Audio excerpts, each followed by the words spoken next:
Hello there guys, my name's Jackson, otherwise known as Erkson from Brisbane LARP.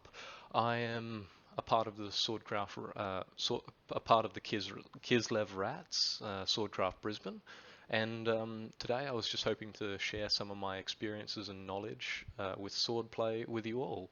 So this week I've developed a training session over 5 days for people's individual development. It's at a very foundational level, so I hope people will be able to engage with it, and I'm just going to see where it goes.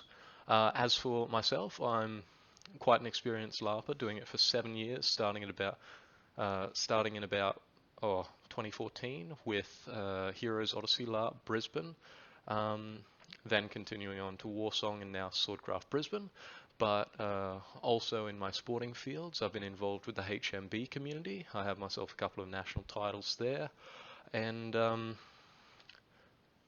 with that, all my knowledge is mainly fundamental. It's to do with training programs and the like, and also just development in sports in general. For now though, very foundational level, and we're just going to start off with some warm-ups and go into the main parts A, B and C of the session. The session plan is linked for those wanting to follow along, and I hope people can get some stuff out of this. Anyway, let's enjoy. Alrighty, for the warm-up component of the session, we're just going to be starting with some windmill arm exercises. That's starting from your center, sword up, with your dominant arm. You're going to rotate out, let your sword rotate around, bicep curl into this back position, rotate your arm forward, and just do that again. So nice and slowly, that extends out, turn, bicep curl, turn your arm around, and extend across your body. This is just good to get your arm a little bit flexible before the session starts, and I'm going to do it 10 times on one side and then 10 times on the other side to maintain both arms.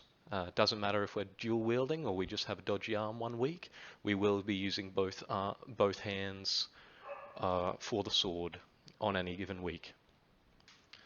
Okay, once that one's done, we'll go straight into a figure eight. Now, fire twirlers or whatsoever may know this, but you're starting with your arm out, just holding mid of the sword. This is just a wrist exercise. We're going to rotate forward, across your front, guide that tip all the way behind you, and that's going to continue like that. Ideally less arm involved, and we can get it to a point where we're just holding with the thumb and forefinger of the hand, and we're able to let that flow around our body quite neatly. Front on, it looks like so. You guide the tip one way and guide it in this figure eight sort of pattern. That's why it's called the figure eight. Okay, doing that at slightly higher speed, just using those two fingers and warming up our wrist in that way. We're going to do this about 10 times on one side, then we're going to swap our arms and do it on that side too. I've got a dodgy left arm, so it's why it looks a little wider, but yeah, it allows us to just stretch out our wrist. That's the main component. Next, we will be doing knees rotation, both directions. Knees are something you've got to care for in LARP, as with any sport. We're just going to bring our feet together, hands on knees, and we're going to rotate one way. Looks a little funny, and you're allowed to get your ankles off the ground, but this will allow your knees to warm up a bit before a session. Both directions if you haven't.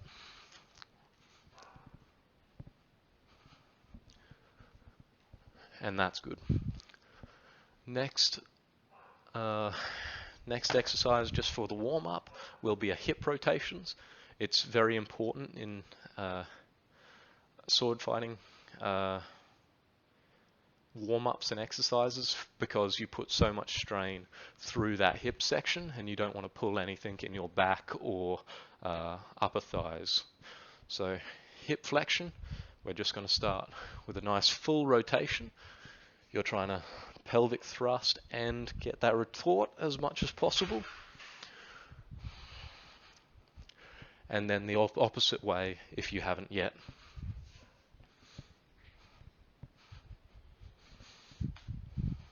Okay.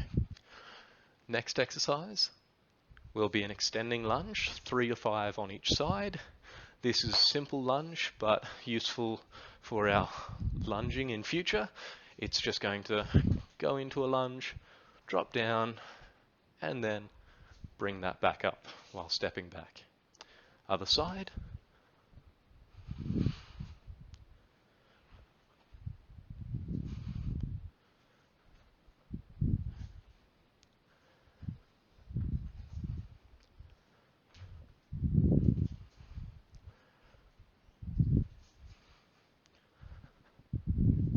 And that'll be about enough for now. But if you can do 3 to 5 of them on either side, that'll give you a good start for continuing on our later parts in the session.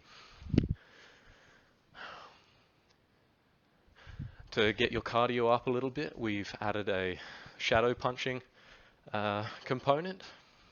So it doesn't matter if you know how to box, doesn't matter if you don't know how to throw a punch. We're just throwing a really simple arm extended punch, and we're going to stay active on our feet. So on the balls of our feet, that's the front portion of the foot, if no one knows. We're just going to stay nice and up on those balls, on the balls of our feet. Hands up, ideally at all times, but keeping them up around your shoulders is a really good position for your shield, as well as a good position for your sword when you begin striking. So, up by our shoulders, 1, 2, 3. No counting involved, but just about 30 seconds will be enough to get us moving a little bit before we start the more active parts of the session.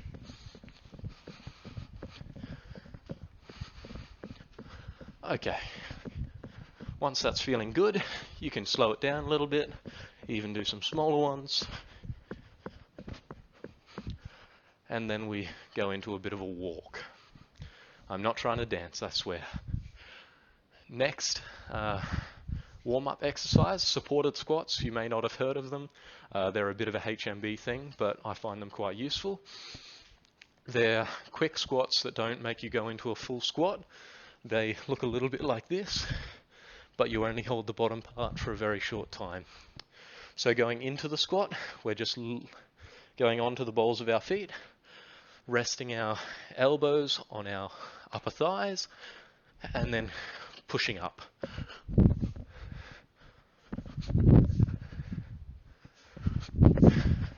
At your own pace, I just want you to work through about 30 seconds of them and see how many you can do. I'm not counting because I can hardly remember.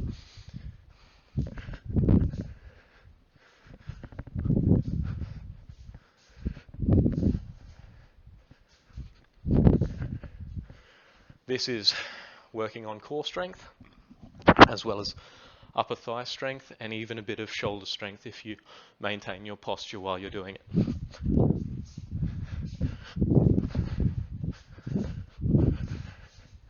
Just be careful that your knees are aligned when you're doing it. So when you go into that lunge, it's important you keep your knees straight. I'll try and show an example. I'm doing the lunge, doing the squat rather, but in a way where my knee is in line with my ankle and my hip at all times. This maintains safety while we're training, which is the most important thing. Alrighty, following that, that concludes the warm-up portion of the session. Heart rate is slightly elevated, body temperature is raised somewhat, and the body's just feeling a little more limber before we start doing our session. Main session part A, begin. We're doing 10 defensive snaps each side. Now, a defensive snap is what I call just a retreating step while you're throwing a shot. So for those who don't know how to throw a shot, we'll just go through that now, at least how I know it.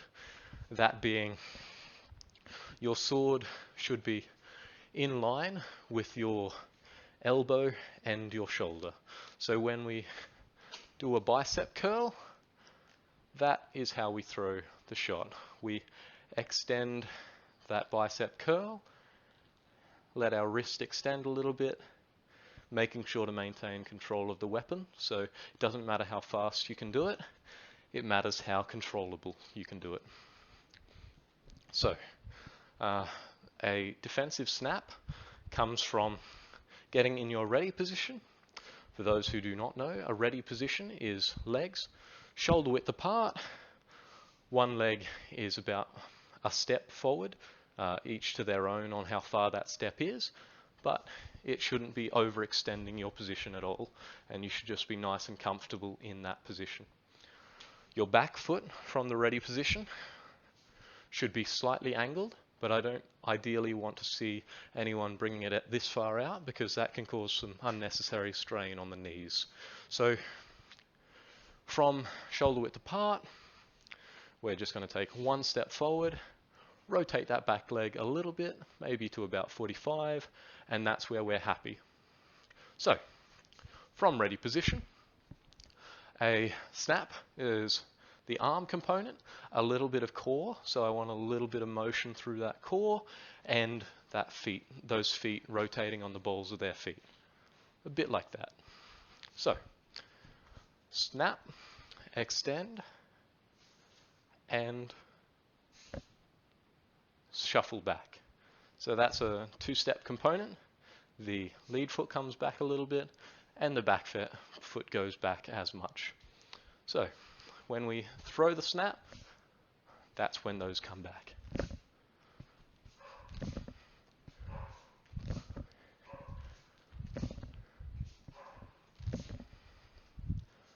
Very nice.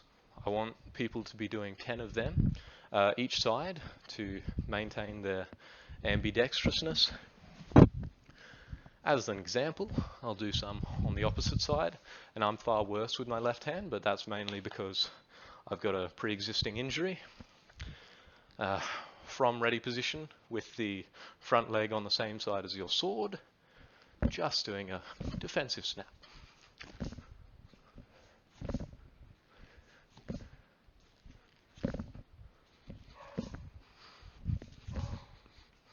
That's as an example. Following that, we're doing 10 advancing snaps. I know they sound very similar, but they're useful in their own ways.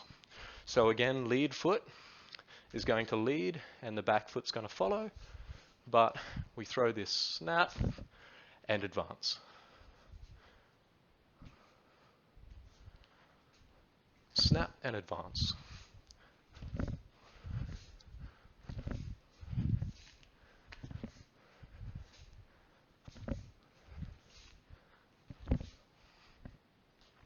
Other side.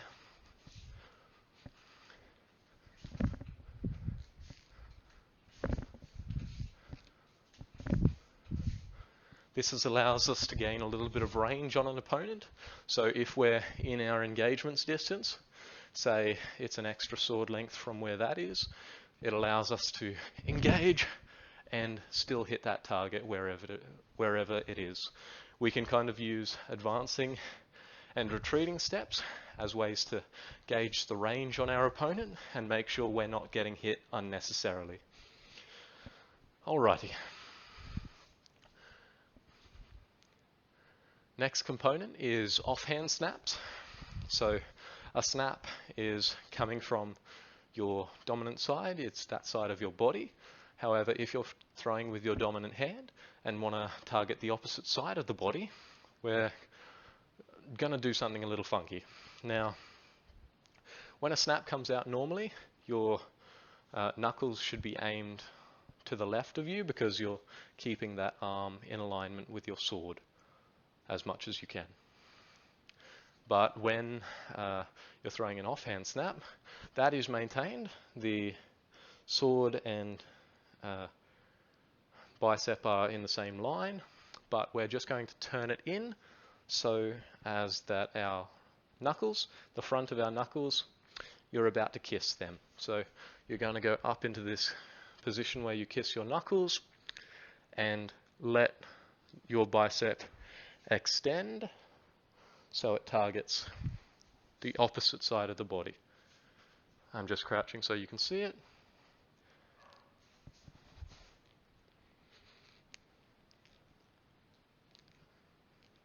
Compared to a normal snap, which comes in that way. Alrighty, from there, we're going to do 10 offhand snaps, and they can just roll around. So after you finish that snap, we're just going to aim it a little to the opposite direction. So if a snap came in and finished there, we're just going to rotate that hand across and let it follow up into this sort of position where we can immediately start the next one. So we're going to do about 10 of them, and opposite hands.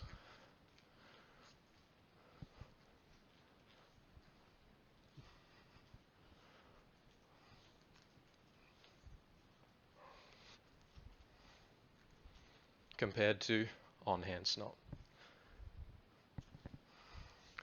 Alrighty. From there, we've got a rising snap.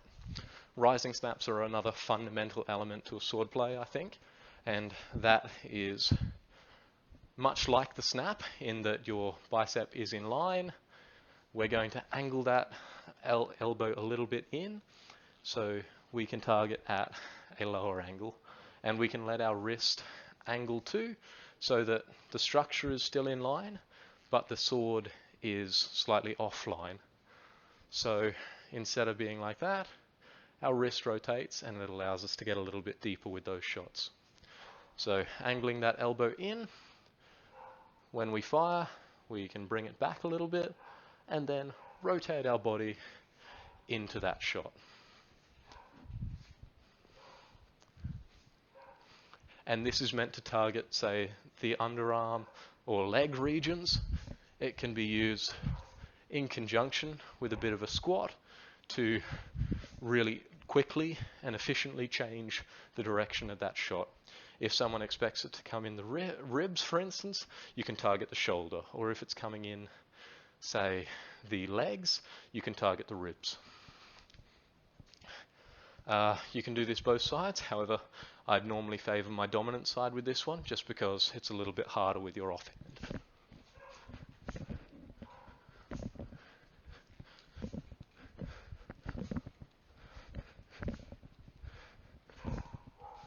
We're going to do that about 10 times on your dominant side, and if you can, do another 10 on your offhand. Moving on to main section, part B, we'll be looking at a bit more footwork. That is, we're going to initially do 6 advancing stutter steps. So an advancing step is made up of your ready position and a step with your advancing foot and a follow-up. A stutter step is like so, however, with multiple initial steps, multiple front leg steps. So a step is like so. A stutter step would be like so. 1, 2, 3, 4, 5, 6.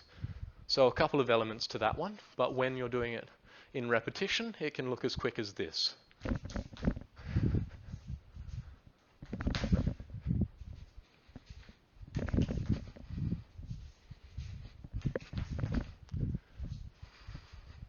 From side on.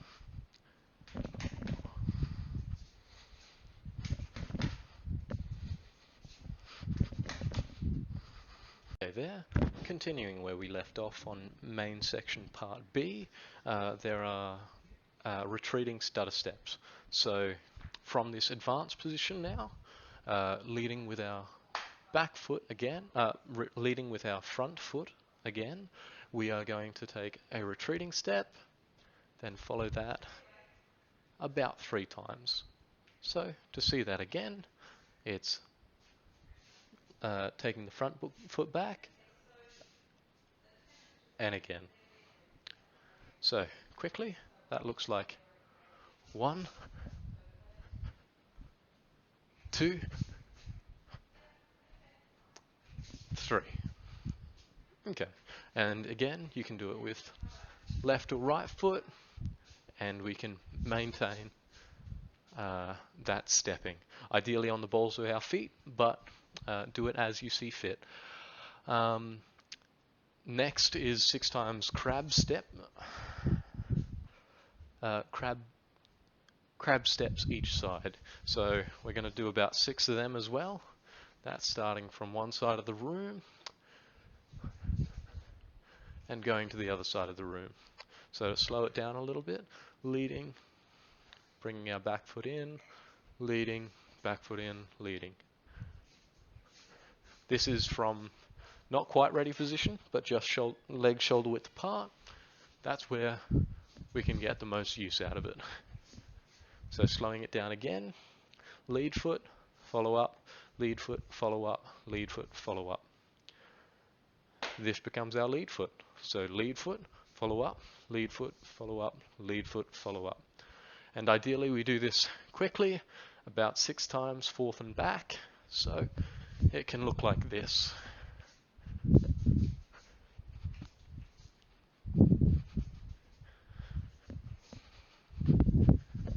This can help us with our side-to-side movement. You can use that in conjunction with the retreating and advancing steps to really get an around opponent much quicker than you otherwise would. So from our ready position, I'm using a crab step to come across, crab step to come across, and then an advancing step on that once I reach that right side. So crab step, advancing step. From the other side, crab step, advancing step. And you can kind of use them in conjunction once you become more proficient with each of those motions. I'm now in focus. Okay, that ends the main section part B.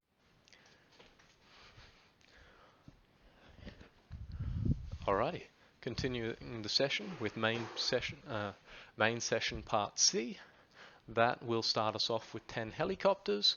So from the initial snaps we learnt earlier, that's quite a simple motion. Involves our arm, just extending that with our arm in line, and our core rotates a little bit and our legs finish off that rotation.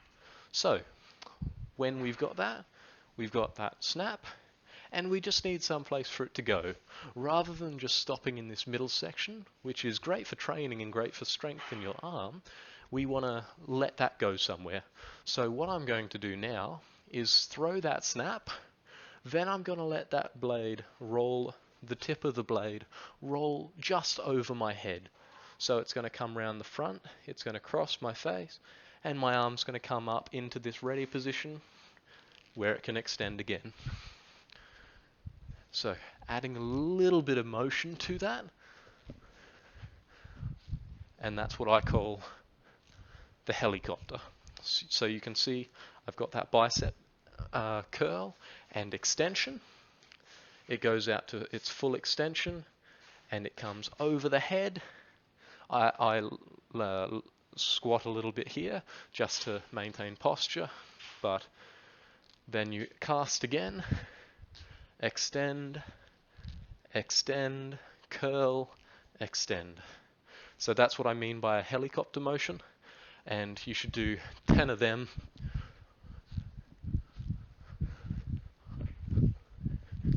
on each side. So you can also do it on your offhand side.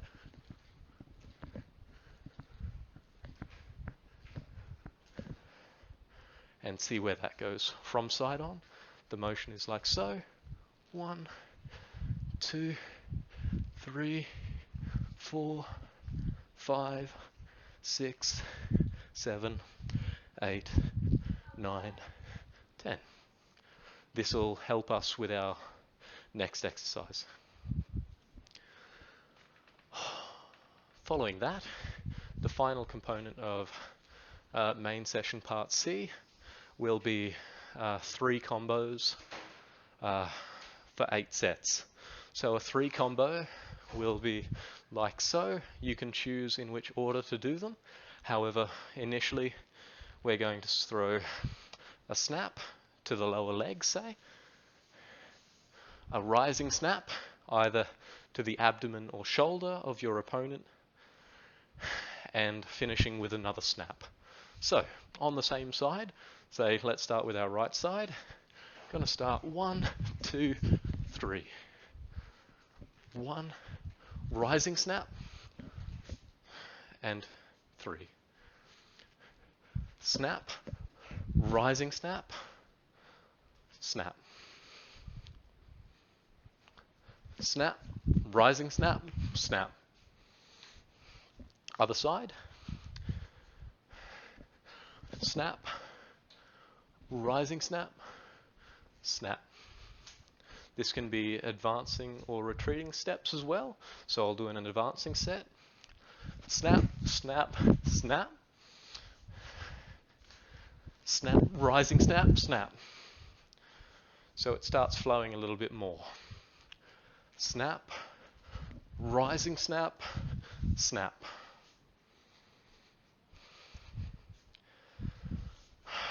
Alrighty, you can also vary up 3 combos with an on-hand side snap and an off-hand snap. So I want us to incorporate an off-hand snap into that combo as well. So snap, rotate those knuckles toward your lips, extend with, say, snap, advancing off-hand snap, and then bring it around for a snap on the on-hand side. Okay, again, that looks like snap, off-hand snap, snap. Alrighty, just try and work with that and see where that gets you. If you start feeling more comfortable with that, you are taking a great step in the right direction.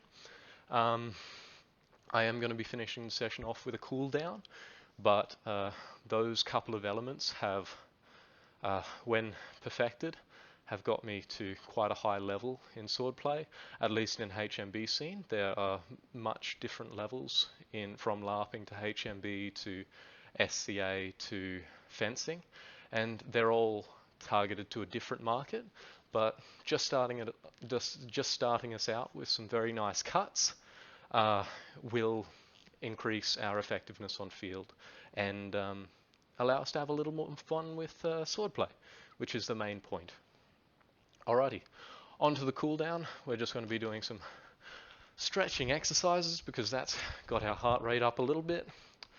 We're going to start with arm extensions. So if you've got a wall, you can use that too, but arm in front of us, out, and rotating into this back position. Nice. Then we've got up and down. Up to full extension and down. And then we've got these rotations, back, up, forward, back, up and down. Just limber your arms out, but these ones should be done with a little bit of tension to get quite a nice deep stretch.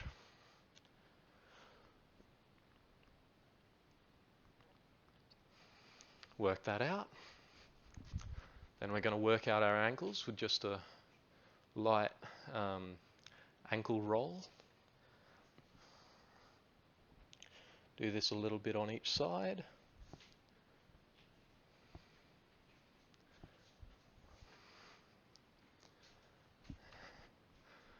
Going into a standing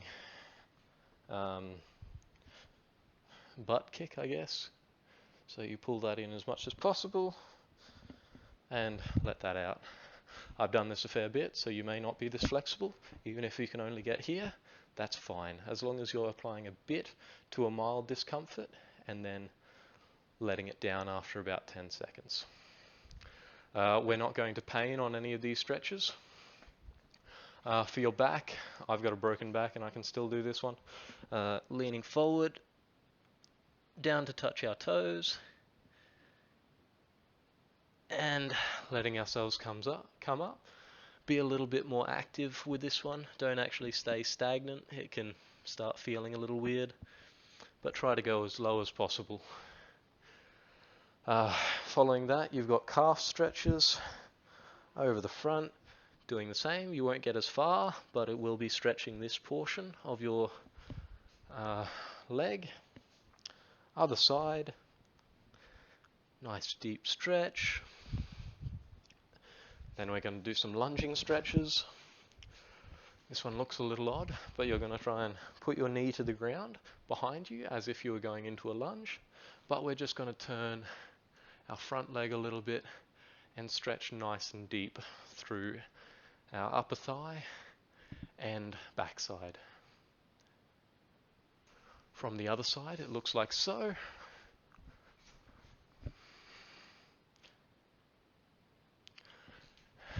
And from side on, it looks like so. So you're pushing your knee out with your elbow and just maintaining your position, posture with your left hand. Opposite side, nice deep extension, pushing your knee out. Alrighty, once you've done that, just wear it out, and with that, thank you for your time. Thank you for following along if you have. If you can do that one a couple times a week, say like once on a Monday, once on a Thursday, and once on a Sunday, you'll be making, or rather once on a Thursday, once on a Saturday, and once on a Monday, that would be making great progress toward getting our sword skills up a little bit. Thank you for your time, and I'll see you tomorrow.